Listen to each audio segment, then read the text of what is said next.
WCEG Network, WCEG Talk Radio. You're listening to Veterans Today uh, with host Herman Anderson and co-host Anthony Aikens. And we have two guests today. We may have three. We will introduce them as we do our introduction. Uh, we are, again, WCEG Network. We are the Worldwide Community Empowerment Group. You can like us on Facebook. You can follow us on Twitter. We are streaming live on Facebook and on YouTube. And you can also follow us at WCEG Talk Radio, WCEGTalkRadio.com. You can follow us on my Facebook, Herman Anderson, Anthony Aiken Facebook, and you can also hashtag and follow us at WCEG Radio and Veterans Today also. And with that, let me say that the topics and opinion are those of the show hosts and guests, not WCEG Network. So with that, we will get started. I'm Herman Anderson. I'm one of the co-hosts, and Anthony Aiken is my buddy, and I'll turn it over to him. Well, good morning, everyone, and it's so good to be with you. You show your beauty of technology. All of you are in the state of Georgia, and I'm coming to you today from the beautiful city of Rockville, Maryland. So it's a beautiful thing. So it's a good thing to see you. And I tell you what, our guests are going to be in for a treat today, Herman. We have with us what I call heroes. Great. And my queen and I had the opportunity to attend an event that when I left, I was emotional because I felt that I was in the midst of men and women who have given all for what we cherish, freedom. They gave it all. And I'm telling you, our guests today, they are just going to empower us with their background, their history, and their stories. And I want to say welcome to Ms. Sparkle K. Adams. Thank you. Thank you. I appreciate that. Captain Tommy Clack. Thanks for the opportunity Welcome. to be here. Welcome, welcome, welcome. Thank you. Thank you. Thank you. You know what I mean? So I tell you what, Tommy, you're the senior on this group right now. And tell us a little bit about the Georgia Military Hall of Fame. Well, the Georgia Military Veterans Hall of Fame was started back in 2013 by Colonel Paul Longrear. If you go on YouTube and look up the Battle of Long Bay, Vietnam, he was the captain there that they got overran. It was the first time the U.S. forces had confronted NVA tanks. So he's got one heck of a history story behind him. And Colonel Rick White is our CEO and president. And this, since 2013, 15 or 16 individuals each year are inducted into the Hall of Fame. Georgia is the premier model in the country. Many other states have come down to look at what this organization offers and how it's done. So it's run real well. Besides inducting these individuals into the Hall of Fame, I'm also on the board of directors. We give out scholarships each year to JROTC cadets who are seniors who are going into college in the ROTC program of that college. And the money is provided to them to help them with their education. So we have a two-front issue here with the Hall of Fame. Okay, that's fantastic. So this year, Herman, they had, I would consider a very special type of induction because this young lady, one I'm about to introduce, quite well too, was kind of like an icon in the Atlanta, Georgia area, like Tommy is an icon all over the state. But this young lady, Sparkle K. Adams, U.S. Air Force, has done many, many, many things. A former mayor, executive director of a group for young ladies, former president of a church veterans ministry, none other than from this great state of Michigan, Ms. Sparkle Adams. How you doing, ma'am? I am well. I'm from the great state of Illinois, from Chicago. Oh, I'm sorry, Illinois. Yes. And, Yes, I am the executive director of Walking in Authority Teen Council, which we service young men and women. So yes, we have men and women. And how do you say we deal with the knucklehead guys? You remember that? I remember that. I remember that. But yeah, so the organization is a nonprofit, a 501c3. And basically the mission is to empower teams with leadership, to get them to exude leadership, to empower them with the opportunity to show accountability and responsibility, and in all they do, as well as to network. Because what happens is we wait until we're adults before we start really, really understanding the power of networking, the power of leadership, the power of empowerment and accountability and responsibility as well. But if I could teach them from ages 13 to 19 about this same thing, they would make a better citizen, a better parent, a better employer, a better employee, just all around citizen, an altruistic citizen. And not only that, at age 18, we tell them to go vote, but we don't teach them how to vet a candidate. We don't teach them the voting process. We don't teach them the voting language. And a lot of times the people that get in the office may not have the educational experience to lead, but they're the loudest symbol. And sometimes the loudest symbol is the one that gets in there, but they may not be the best one. So the students are a part of the Secretary of State's Student Ambassador Program. With that being said, they do peer-to-peer voter education, voter registration. They not necessarily would work on a campaign, but they would learn about campaigning that way. They volunteer in the community. They do a lot of things. And so I'm really, really excited about our future leaders. And that's basically what they are. They are our future leaders. Mm-hmm. And so also the National Association of Black Military Women. I am the executive director of the Atlanta Metro chapter. And with that being said, our mission is to tell her story, because we also know that a lot of the stories have not been told. We also know that behind every good mission, there's a woman. Take the mission of getting John Glenn up into space. Who knew that there were the mathematicians, the African-American females that got him up there on their calculations, and that's who he trusted. We didn't know until we saw Hidden Figures. And so we have a lot of stories with military women. Yeah, I tell you what, Herman, when you take a look at history, and I'm somewhat of a history buff, I read a lot about Tommy. You know, Tommy comes from a strong military background, family of 8, and he was the only one that became an officer. But Tommy, tell our listeners a little bit about your story, and then afterward, let them know what you're doing now and how that's what happened in the past impacts you now. Well, I am blessed that I grew up, first of all, in a Christian family. I grew up with a mom and dad that actually made us go to church on Sunday, even if I wanted to be out fishing, okay, in the summer. But my dad was a World War II and Korean veteran, so I grew up in a very disciplined environment, and I am thankful for that, because I think that's why I'm here today is discipline, okay?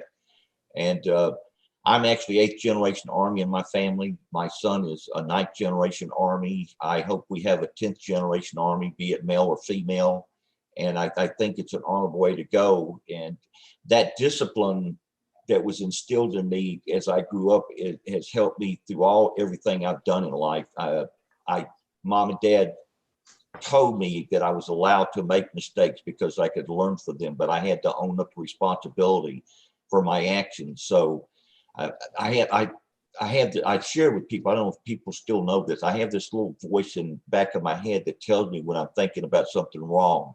There's consciousness about it. Maybe that's my Christian upbringing. I don't know. But yeah, I think it's a very valuable asset as I go through life. But I went to Vietnam, and I was fortunate to serve with some of America's finest young men. I got black, white, Hispanic, Japanese, Native American, Indian. You know, the one thing I tell everybody about combat, it doesn't matter where we come from. We all bleed red blood. God had a commonality there in terms of the human race on this earth. And it's a shame we have to fight wars to sell our difference, but that's a reality. And I got hit May 29, 1969. The explosion I actually got hit in the right foot. That's literally what saved my life. When it blew off, I'm missing 3 limbs, all my right arm and shoulder. My right leg is only about 3 inches long. My left leg is off right at the top of the knee. I have some internal injury, still played up here.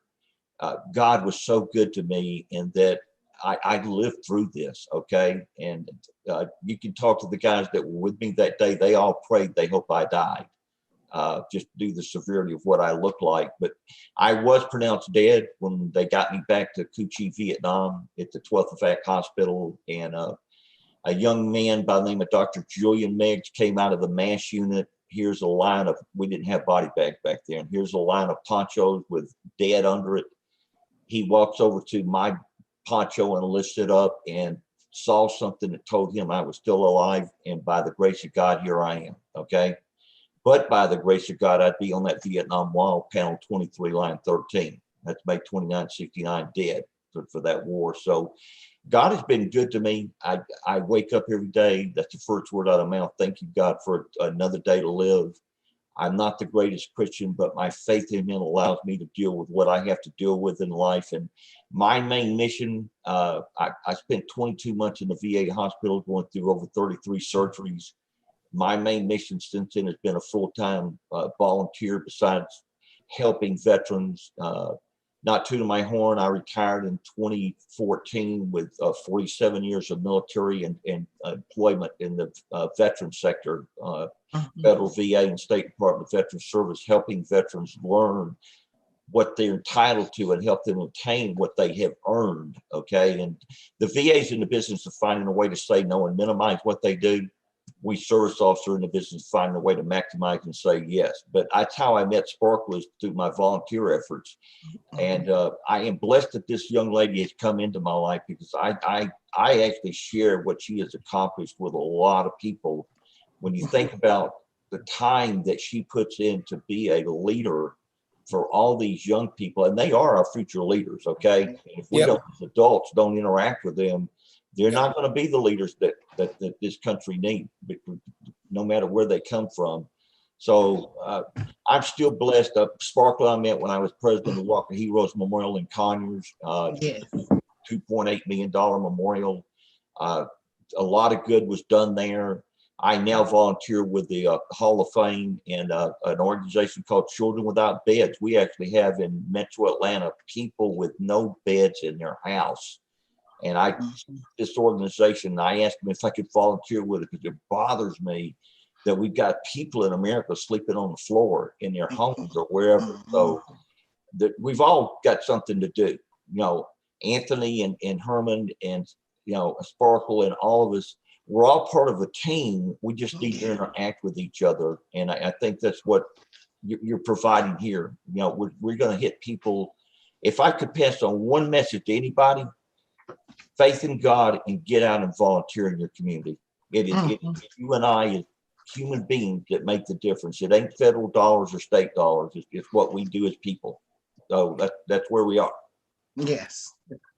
Herman, that touches me, man. What you got to say about Oh, it's got me crying. Okay. I'll tell you. Well, I just try to live in Sparkle's shadow and stay tall. Okay. Look, you know, I love me some Tommy Clark. I tell you, that's the reason that I was inducted into the Hall of Fame. And I truly appreciate him. And all he's gone through, I have no excuse. None for not doing what God has purposed me to do. I agree. Totally. No agree. excuse. Well, Totally. I totally agree. I grew up in Georgia. I grew up in Lawrence County, Dublin, Georgia. That's where the Dublin VA is. Went to Vietnam at 18 in the Air Force.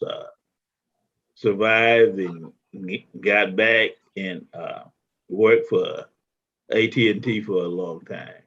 And when I started to deal with helping veterans with benefits and claim is when I really understood how we treat veterans once we are no longer active is that our government does not really do a very good job of taking care of veterans, and that it's not only the government or the VA's responsibility; it's everybody's responsibility.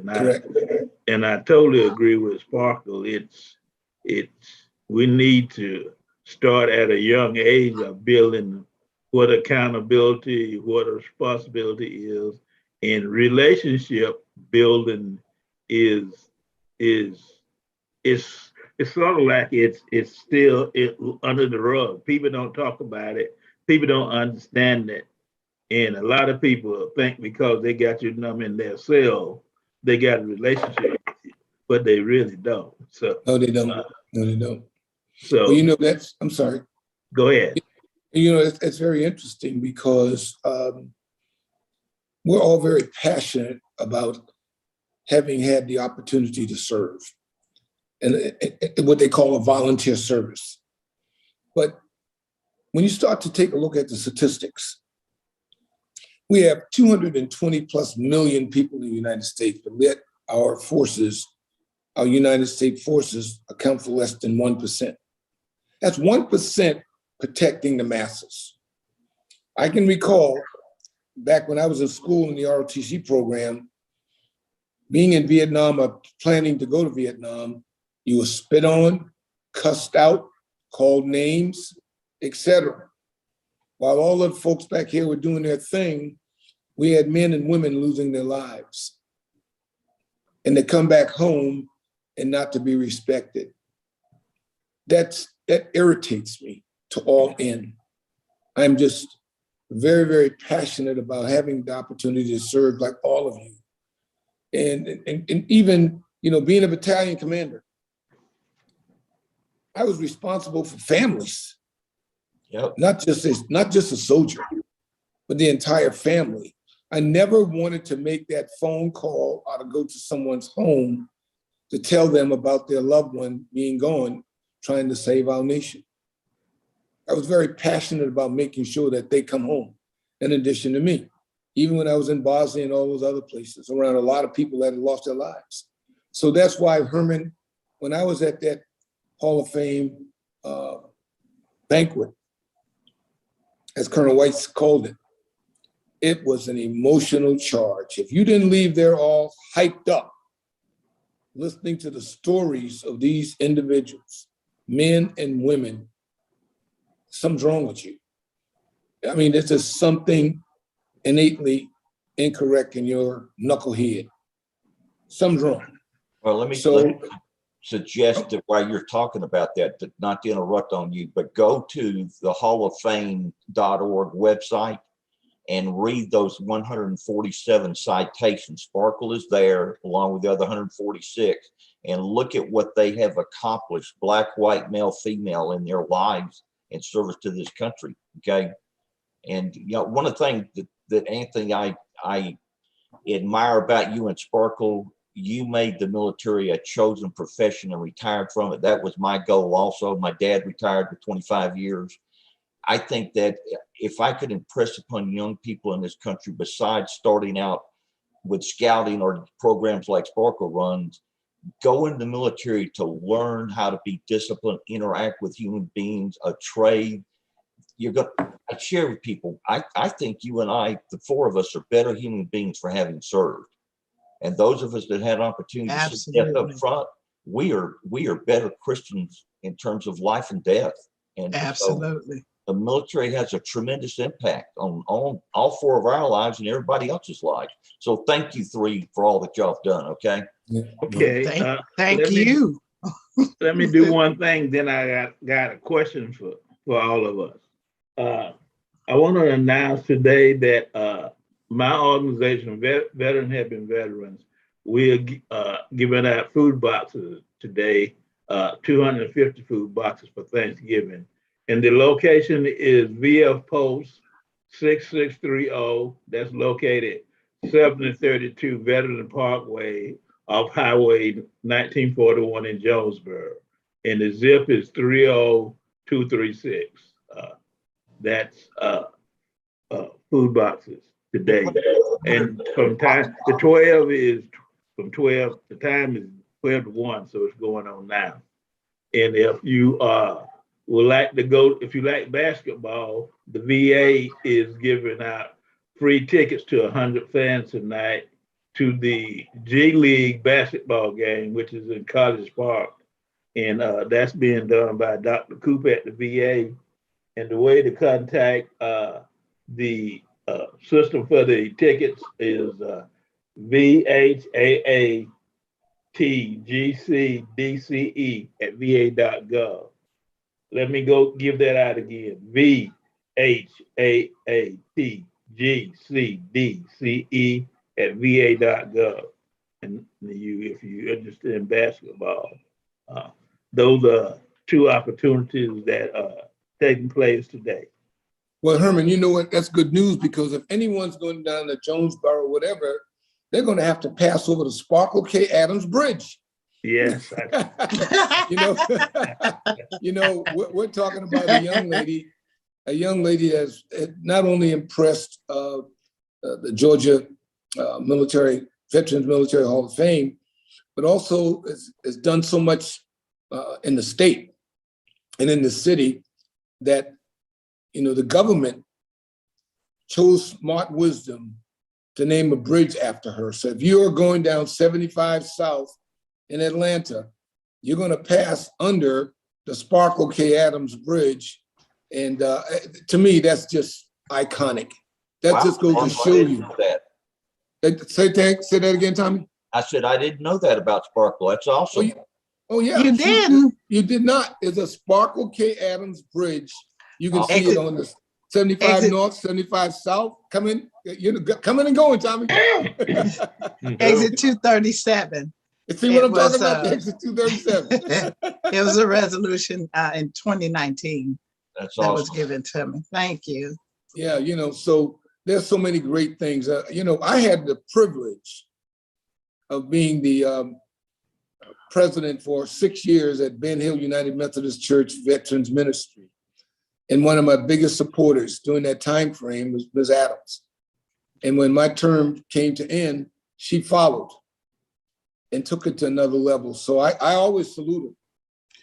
Those were hard shoes to follow. That would be like me trying to follow Tommy Clapp. No way. No way. No way. It was a struggle. I don't leave footprints, so you're okay. And there you go. If I tell everybody, you can never forget me, because you never forget the color socks out there. Okay. There you go. But Tommy, that's what I love about you, and I love about individuals who have served and have become disabled. I'm legally blind, but you know what? I won't let that stop me. You have your issues, and if you go to Tommy's nonprofit site, he's hunting. He's out with his friends hunting. He's doing all these kinds of things because it's here. He has believed that God got him right at the way he wants him to be. And that is to continue to assist and help and advise people. And for that, it gets me here. Just like Sparkle was boo-booing a second ago. Look, I got my tissue right here. Yeah, I got mine too. Well, So Anthony, that was no, we've been doing this for a while. That was one of my questions I was going to ask you, all of us. How do we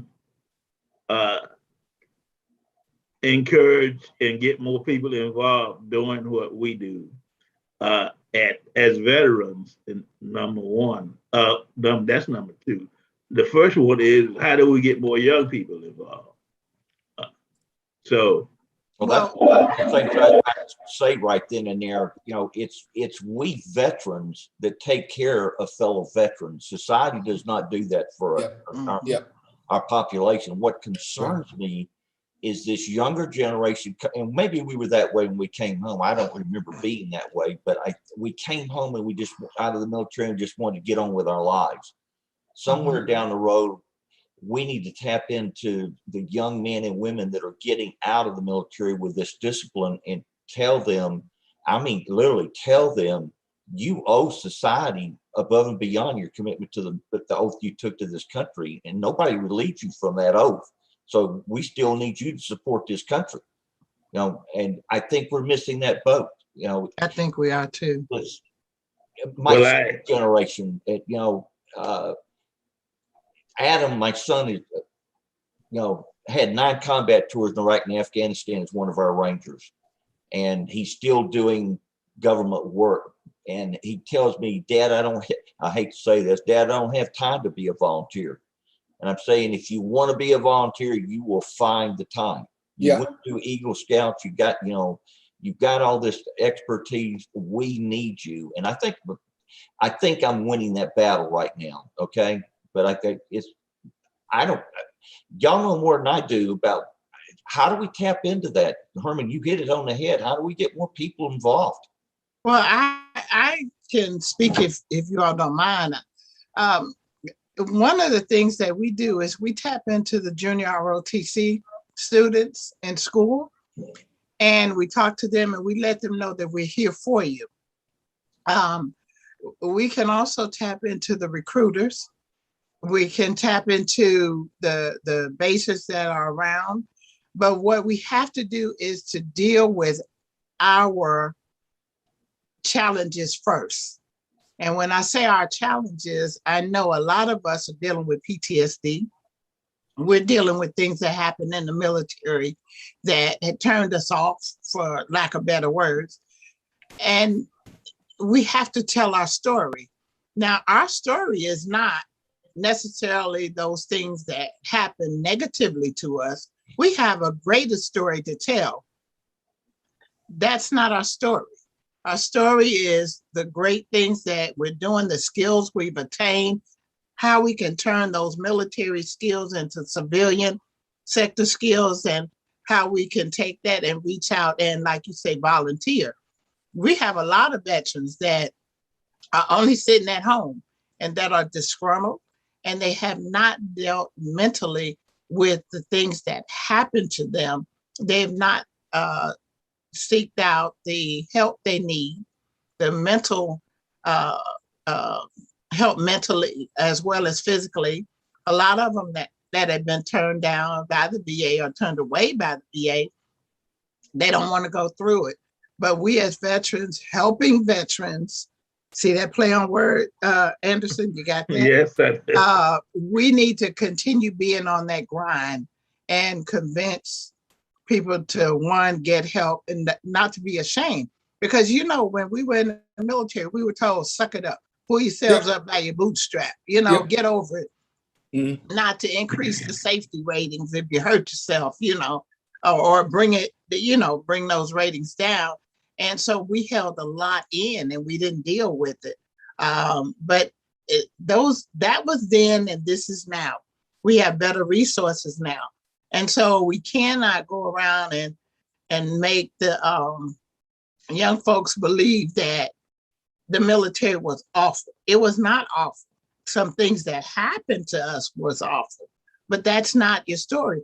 Where else can you go where 4 years from now, you could be in a situation where you're better off than you are now? 4 years is going to come whether we like it or not.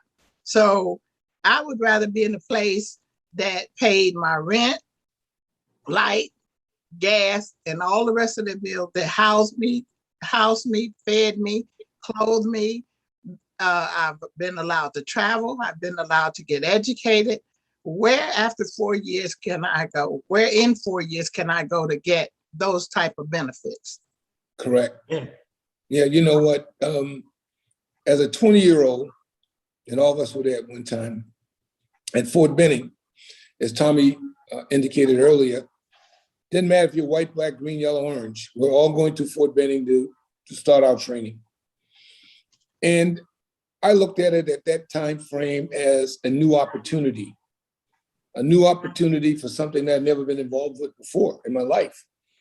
But when I left Benning and went to Bragg to continue on my training and met some very hardened NCOs who were veterans of having been in Vietnam under various missions, I realized then very quickly the responsibilities that were going to be on my shoulders once I became an officer.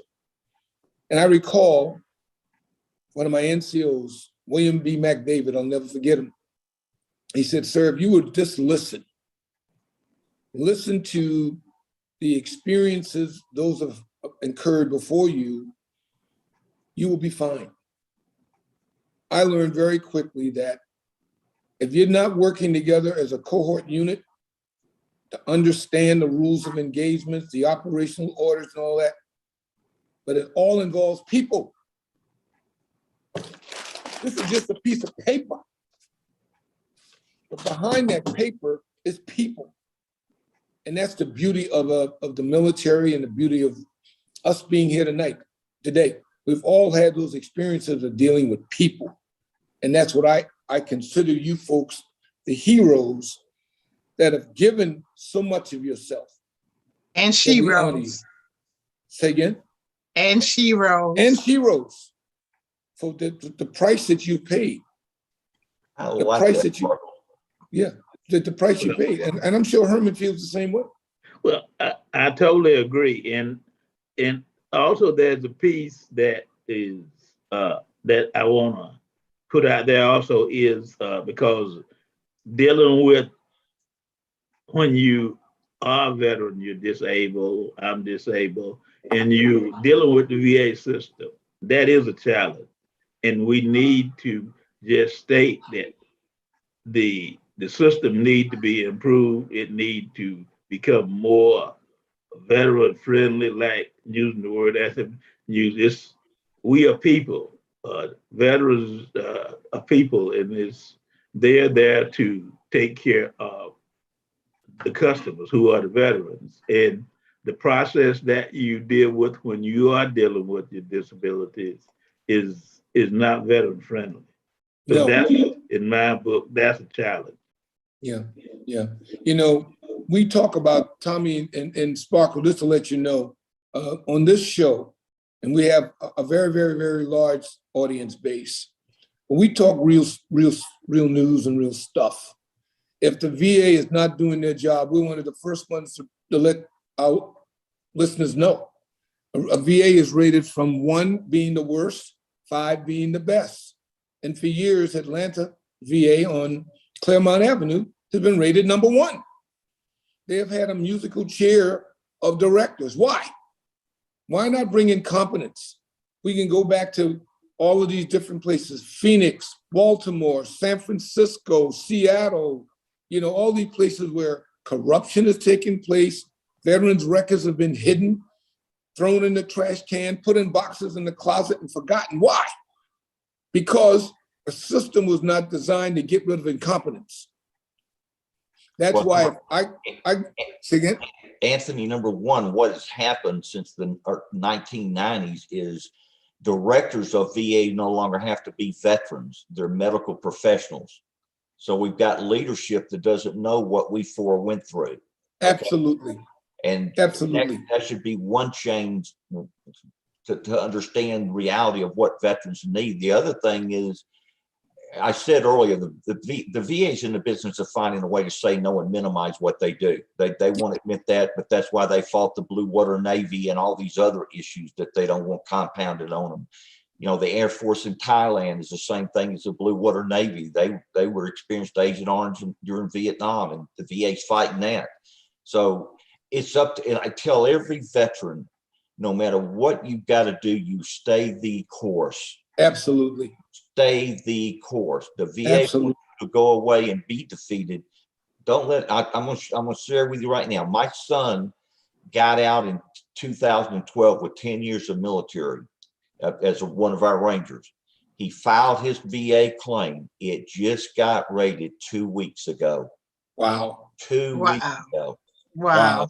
He kept, I told him, you stay in this course. Dad, I don't want to fight this anymore. Stay the course. We finally got there. And it's sad, but that's we ain't going to change that reality. You can throw, the VA is about to get $270 billion. I'd like to know where that money's going. Okay. You and me too. So, I take 30 cents right now. amen. We're missing out on so many issues. I think our programs on the local level do a better job than the federal VA could ever hope to do. Yeah. You and I have the ability to get eyeball to eyeball with people, and that makes a difference. Okay. Yeah. Yes. So that's what, Herman, I applaud you, what you and your organization are doing. We need more of that effort, but we all need to be on the same page. If we go to a public hearing with the VA and they hold them regularly and we bring up issues, they never get looked at. It's all PR. Okay.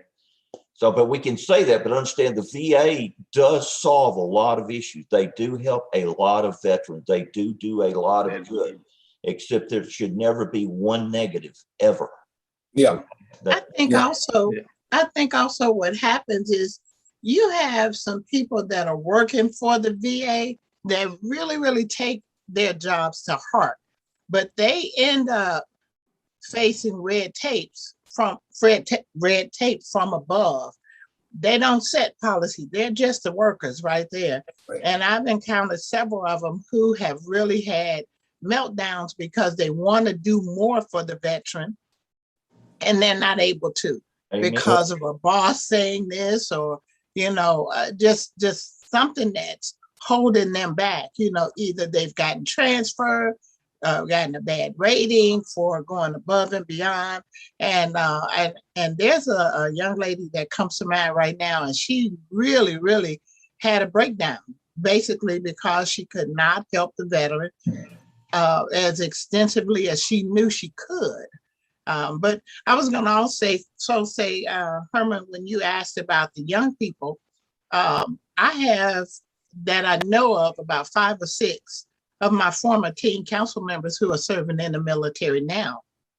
And Tommy, it's largely because I brought 3 of them to the Walk of Heroes when you all were out there having the tanks and everything displayed. It was one of the events. I brought them out there and they saw artifacts and stuff that was displayed. And then I took them also to Senator Isaacson's recruitment for the military academies. I took them to that. And so they kept that in mind. And so we have to expose them to more of what's available, even bring them into our organizations to help out because they don't know. Exactly. Agreed.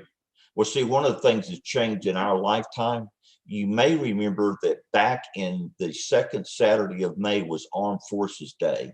Correct. And places like Fort McPherson and Gillum and Dobbins and all these other bases worldwide had an open house and people could come in and see what was going on. We don't have that anymore. We don't have that anymore. So they're not able to see what's going on. You can't even get a flyby for a public event anymore because it costs $70,000 an hour to put a plane in the air or whatever, Wow. So they're missing out on it.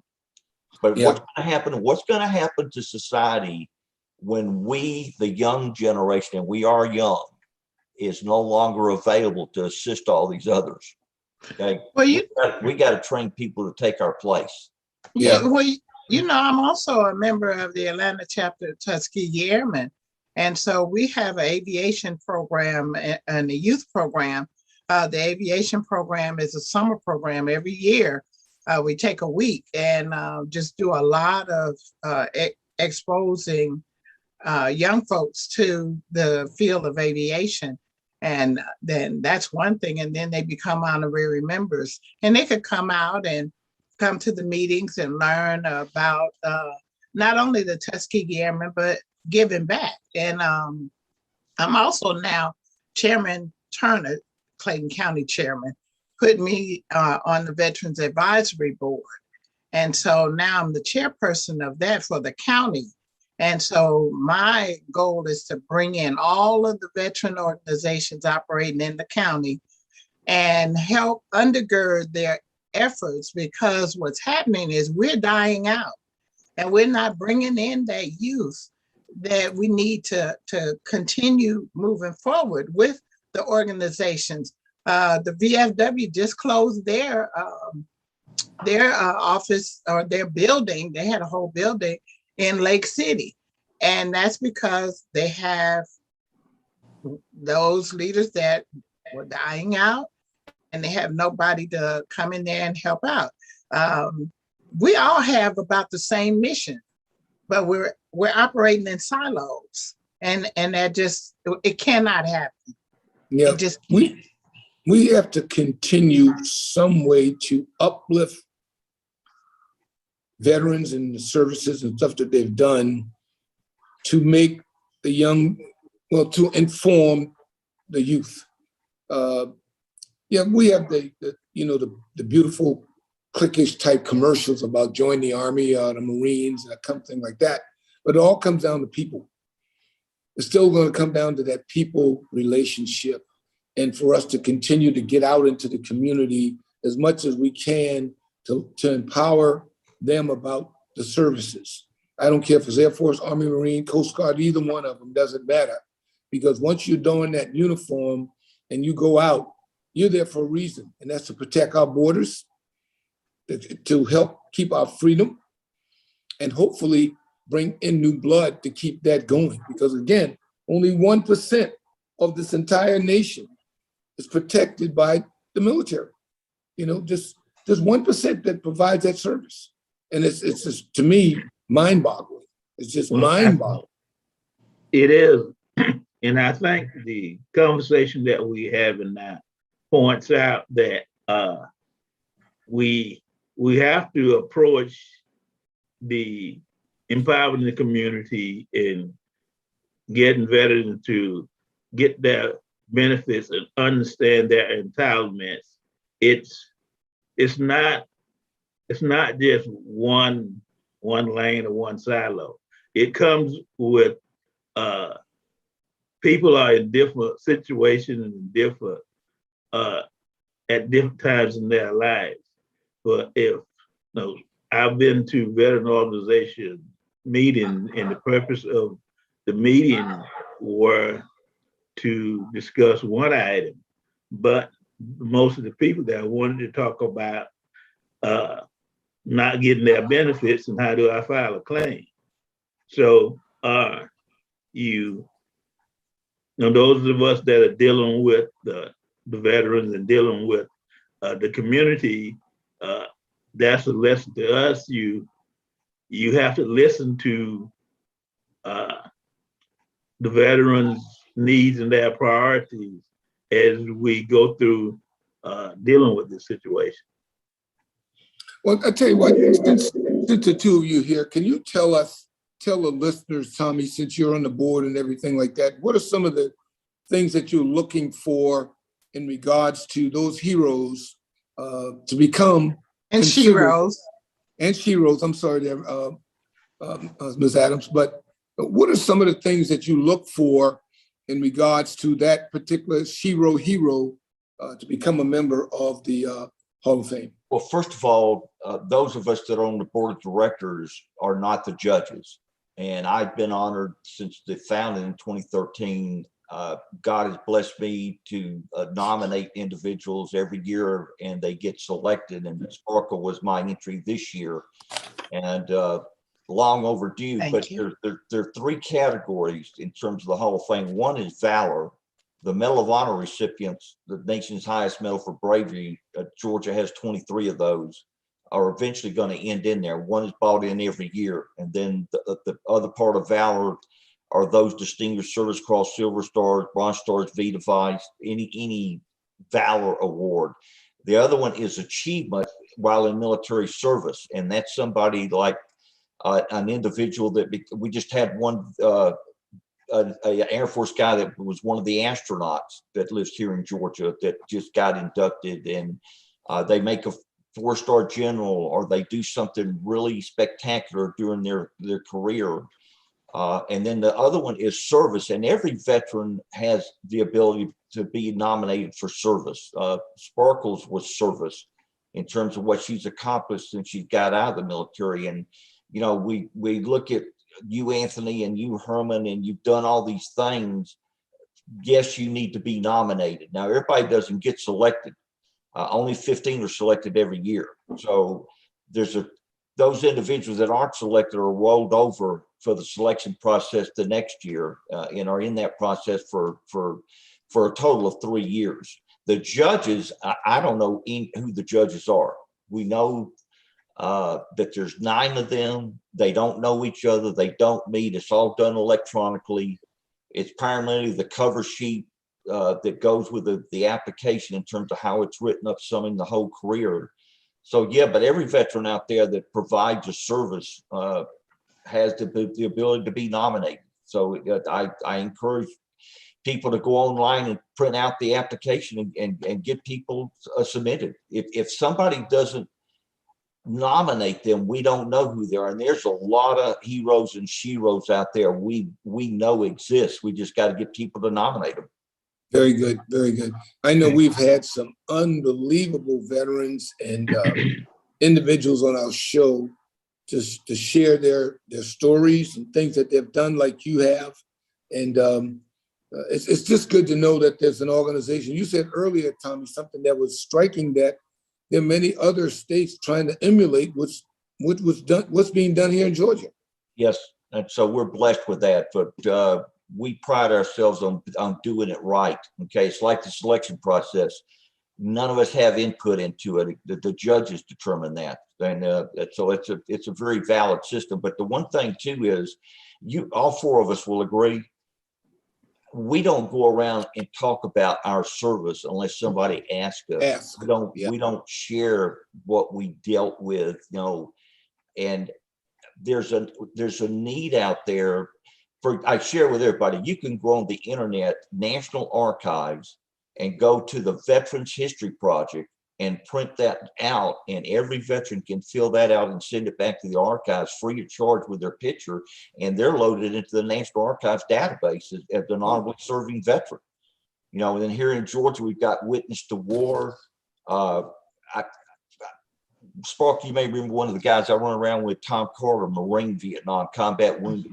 Tom has taken it upon himself, while he was with Mike 37 in Vietnam, 65 and 6. They lost 34 of their men, KIA. He's now doing a PowerPoint on all 34 of these guys, their upbringing to their death in Vietnam. And that's going to be a history project that can be left behind. The other thing all veterans need to know is Texas Tech University out in Texas is the depository of everything Vietnam. That's our generation time frame, whether we went to Nam or not. They've got the after-action reports and the daily logs of every unit that served in Southeast Asia. You can go on there and download your particular unit's activities for a time frame, no matter where you were served in the war, okay, or wherever you served in the war in the whole world. So there's a lot out there that we need to pass on to the future generations. Okay, there's a lot of. There's a lot of young men and women that go unrecognized who did honorable service. Okay. That's some great, powerful information. I did not know about those two, the Veteran History Database and the other one down there in Texas. We did not know that. So that's great information. Texas Tech and the National Archives Veterans History Project. Texas Tech.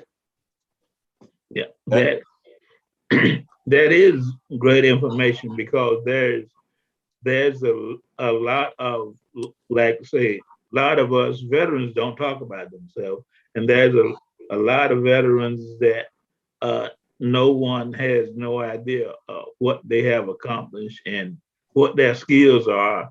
And a lot of time, if you find out some information about a person and ask them to take part in a situation, they will.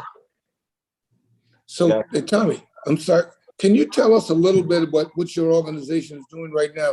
Sparkle mentioned a little bit about with her organization, the WIA. So tell us a little bit about your organization. The Walk of Heroes, I mean, the Yes. Hall of Fame. Yes. No, the one that you're the president and CEO of. Well, I am no longer president of that organization. I stepped down and became involved with the Hall of Fame and the Children Without Bed. But, I was involved with them for 20 years. The idea was to build a phenomenal, unique complex. And I think it is a very unique complex. You may remember back in December of 2019, it was vandalized and they went and stole statues and bronze plaques, $250,000 in damage. So every memorial is very unique. One of the military history is a hobby, but also a hobby of mine is for decades, I'm systematically recording where every memorial in this state honors a veteran. I now know about the bridge on Sparkle, so I got to go add that. So I want to leave behind something that shows where every memorial is in all 159 counties and 464 cities that honor veterans. I think that's something that we need to pass on to future generations. Part of my other endeavor, and I'm going to toot my horn on this, if you go down to the state capitol, we've got a Veterans Memorial Complex down there. I was president of the Georgia Veterans Leadership Program from 1982 to 2012. We're the reason those memorials are there. We raised the funds to put all those memorials down there. I did the research in the names. I think it's very important that we don't just have a statistic, we have a name. That KI has a name, it has a family. We need to recognize that. So, memorials are very important. You're going to laugh at this one, but I did one for my high school, Decatur High School, Decatur, Georgia. I did research on all the graduates that died in war, and we put up a memorial at Decatur High School to 42 guys, 2 ladies that had died since 1896 to 2018. Oh my gosh, that's good. That's part of history. We need to leave that legacy behind. Okay, so we all have tasks to do. I sit all day, but I don't just sit around all day. Okay, we got to be active, and I think we have now formed a new team right here. Okay, and we need to make sure that we get word out about what. I always share with people what Sparkle is doing. I now know what Herman is doing, and Anthony, I know what you are accomplishing. So we all need to, if we need something that each of us has got, we need to ask for it. Okay. And I think one of the things I've been trying to do with Sparkle's program is share with other leaders in the community that every county and city could start this program that she's got going on for young people. But somebody's got to take the initiative. Okay. Right. Tommy, tell them also about the document you created where you list all of the wars, the dates and everything, because I've shared that with my students every time I share that, because that's great information. It's called America's Wars, and I've been doing it since the 80s. I update it every May 15th and every November 1 in terms of the casualties, killed in action, wounded in action, whatever. But it's a one-page presentation of everything from, April 1975, shots heard around the world to date. So it lists all the things that are going on, that every wars, KIA, MIA, POWs, whatever. So it's just a one-page sheet that people can look at and see one segment of the cost of America. And that's what the military is paid who become veterans. Okay. Okay, that's great news. And one thing, we have one other guest, and I'm gonna ask Herman to expound on this a little bit before we get down to closer. But we have one other guest, that's Pastor McGee, who has been working very hard for the last couple of years to put up a Vietnam memorial basically for Georgia veterans. Herman, why don't you expound on that just a little bit? Veterans? Yes. The organization's Vietnam Veterans of America, the Atlanta chapter, Elson McGee is the chairman of the Atlanta chapter, and it's chapter 118. here in Atlanta. And what he has got, the Fulton County and the city of Atlanta has approved a monument, a memorial statue to be built in Piedmont Park, and it's honoring all of the Vietnam veterans that lost their lives. The name of the project is Sons of Atlanta Memorial, Sons of Atlanta Vietnam Memorial, and I think there's about around 252 Correct. veterans that died. That's in all of Fulton County. Yep. So their names are going to be on the memorial, and it has been approved by the City Council of Fulton County, and it's at the National Parks and Recreation process to be approved now.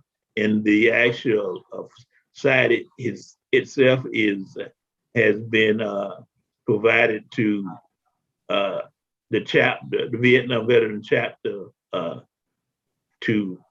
he has contractors lined up to build the project. So I can Tommy, provide you his contact information. Yes, that's something you can else add to your database, Tommy, because this has been running for about a couple of years now.